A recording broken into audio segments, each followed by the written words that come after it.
Alors, bonjour tout le monde. Mon nom est Patrick Vallerand. Je suis président de Stratégia Conseil, un cabinet conseil indépendant spécialisé en projets d'infrastructure et démobilisation. Je présente Arnaud, qui est associé de Stratégia Conseil également, spécialisé en gestion de projet et aussi en animation d'ateliers de PCI. Et Arnaud et moi, on se disait bonjour Arnaud. Bonjour Patrick. Donc, le salon communique. Donc, on se disait, Arnaud et moi, dans les dernières semaines, il y a un processus qu'on a mis en place ou qui a été mis en place dans certains projets, surtout publics au Québec, qui s'appelle le processus de conception intégrée. Et on sentait le besoin peut-être de partager notre expérience par rapport à ça, parce qu'on trouve que c'est un processus qui amène beaucoup pour améliorer les projets, et pas juste les projets en tant que tels au niveau d'optimiser les projets, mais aussi au niveau de la cohésion d'équipe et de la communication. Donc, la première question que j'aimerais te poser, Arnaud, qu'est-ce que le processus de conception intégrée?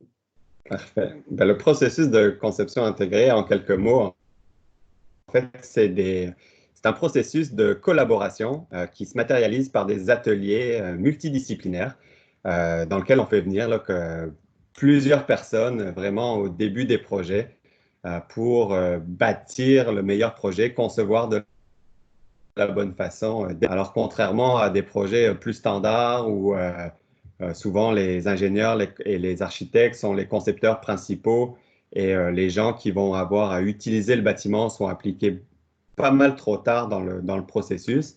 Là, dans le cadre d'un processus de conception intégrée, on essaie vraiment de faire venir tous les gens qui pourraient avoir une input intéressant au début du projet pour venir travailler avec eux à la fois la vision du projet, mais aussi les orientations, puis sélectionner avec eux les meilleurs scénarios, etc. Donc, c'est Donc, on vraiment parle. des ateliers. Ça se Oh, matérialise par des ateliers. Euh, Vas-y, je te laisse continuer. donc, la question que j'allais te poser, Arnaud, c'est simplement les participants à ces ateliers-là. On parle de qui? On parle des concepteurs, on parle des représentants du propriétaire, des usagers. Effectivement, en fait, c'est pas mal tout le monde qui va avoir de près ou de loin à participer au projet.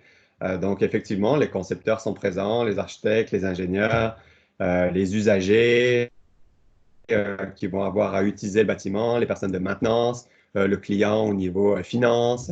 Donc, il y a beaucoup de personnes qui peuvent être impliquées de près ou de loin. Je vais te donner un exemple. On a travaillé sur une école, mais on avait des représentants de professeurs, on avait Mhm, des parents d'élèves qui participaient à la conception de leur école, par exemple. Donc, oui, mhm, c'est pas mal large, les personnes qui peuvent participer. mhm. Parfait. Donc, on voit que c'est des ateliers, donc ça se fait pas ça se divise en ateliers de journée, demi-journée. Est-ce que je comprends bien? C'est ça, c'est des ateliers qui peuvent durer en fonction des objectifs, parce que chaque atelier a un objectif à atteindre. Donc, en fonction de l'objectif, ça peut être des demi-journées, des journées complètes. J'ai déjà participé à quelques ateliers de 2 jours aussi. Donc, c'est quand même un format assez réduit, mais qui se répète à quelques reprises dans le temps de la conception. Parfait.